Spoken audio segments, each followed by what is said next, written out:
Pankaja मुंडेंचे PA अनंत गर्जेंच्या पत्नीची आत्महत्या. आत्महत्येला प्रवृत्त केल्याप्रकरणी पती अनंत गर्जे, नणंद आणि दीर अजय गर्जेवर गुन्हा दाखल.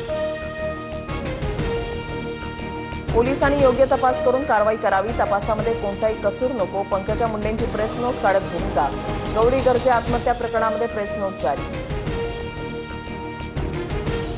पत्नीचा मृतदेह रुग्णालयामध्ये ठेवून मंत्री पंकजा मुंडेंचा पीए अनंत गर्जे फरार. मृत गौरी पालवेंच्या मामांचा आरोप. पत्नीनं आत्महत्या केली तर गर्जे फरार कशामुळे? शंका कुशंकांना वाव.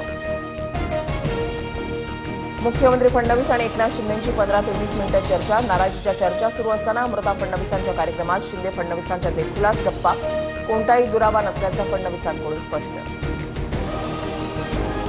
गाफील राहिला तर मराठी माणसासाठी मुंबई महापालिकेची निवडणूक शेवटची ठरेल. ही निवडणूक हातातून गेली तर मराठी माणसाच्या हातातून मुंबई निसटेल.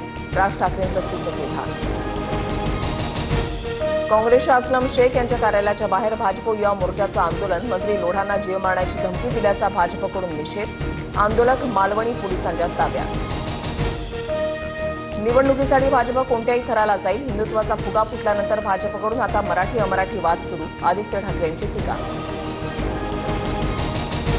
खा कुणाचंही मटण पण दाबा कमळाचं बटन. लोणावळ्यामधल्या प्रचार सभेत भाजप नेत्या चित्रा वाघ यांचं विधान. मावळात आमच्या विचारांचा आमदार नसला तरी आमदारांचे बाप फडणवीस आमच्याकडेच आहेत. लोणावळा नगराध्यक्षपदाच्या उमेदवार सुरेखा जाधवांचं बेताल वक्तव्य. पंडित देशमुख हत्या प्रकरणामधील आरोपीला शिक्षा झालीच पाहिजे. उपमुख्यमंत्री शिंदेंकडून भाजपच्या बाळाराजे पाटलांची जुनी फाईल बाहेर काढण्याचा इशारा.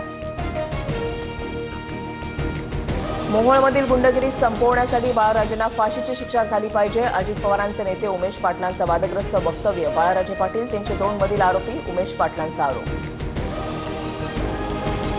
कोल्हापुरातील चुटकीवाल्या बाबाला अखेर ठाण्यामधून अटक. करवीर पोलिसांची कारवाई. भाविकांना लुबाडणारा सनी भोसले जेरबंद.